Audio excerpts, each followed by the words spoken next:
কি হয়েছে ব্যাপারটা এখানে? আচ্ছা, আমি চেম্বার থেকে বাড়ি যাচ্ছি। আমাদের পিদ্দার সামনে যে একটা বাঁশ বাগান আছে, বাঁশ বাগানের সামনে যখন আসছি, সামনেতে দেখি না দুটো ছেলে দাঁড়িয়ে আছে পাশাপাশি, এবং হাতে হাতে ছোরা নিয়ে, হুম। হাতে হাতে হাতে মানে বড় বড় মানে মানে কি বলবো, যে ছুরি নিয়ে দাঁড়িয়ে আছে। এবার হট করে ধরেই আমাকে বলে দাঁড়াও, যেই দাঁড়িয়ে পড়েছি আমাকে বলে টাকা দাও। আমি যে কিসের টাকা? বলছে টাকা, হ্যাঁ কিসের টাকা? বলছে টাকা চাইছি, টাকা দে, নাহলে এক্ষুনি আমার স্ত্রী পিছুতে ছিল এবং গলায় ছুরিটা ধরেছে।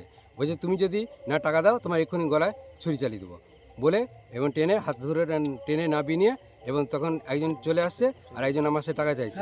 আবার সেই মুহূর্তেই যাক পিছু থেকে একটা মোটরসাইকেল যখন মানে কেশবপুর থেকে এদিকে ঢুকছে, সেই ঢোকার মুহূর্তেই দেখা গেল যে সে ভয়েতে ছেড়ে দিয়ে উনি বনের দিকে, মানে নদীর দিকে, বনের দিকে নেমে পড়লো।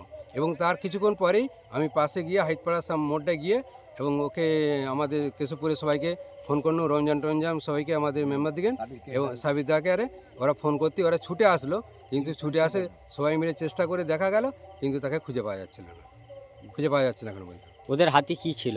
ওদের হাতে ছোরা ছিল, বড় বড় ছোরা? হ্যাঁ। ওরা কি দাবি করছিল? ওরা টাকা চাইছে, নাহলে গলা কেটে দেবে। ওদের মুখ চেনা যায় না? না, ওদের মুখে রুমাল বাঁধা ছিল, সেই জন্য ওদিন চিনতে পারা যায়নি। কি মনে হচ্ছে, দেখে কি মনে হচ্ছে? এবং দেখে যেটা মনে হচ্ছে যে আমাদের কেশবপুরেরই ছেলে, এবং তারা এইভাবে তারা জোর করে আমাদের সঙ্গে মানে মানে গলায় ছুরি চালিয়ে দিয়ে টাকা আদায় করতে চাই। ছেড়ে কি করে তাহলে দিল আপনাদিকে? ছেড়ে দিল, আমার পিছনে মোটর সাইকেলটা একজন চলে আসলো বলেই সেই লাইটটা দেখে ভয়ে তারা ছেড়ে দিল। আচ্ছা, ঠিক আছে, ধন্যবাদ।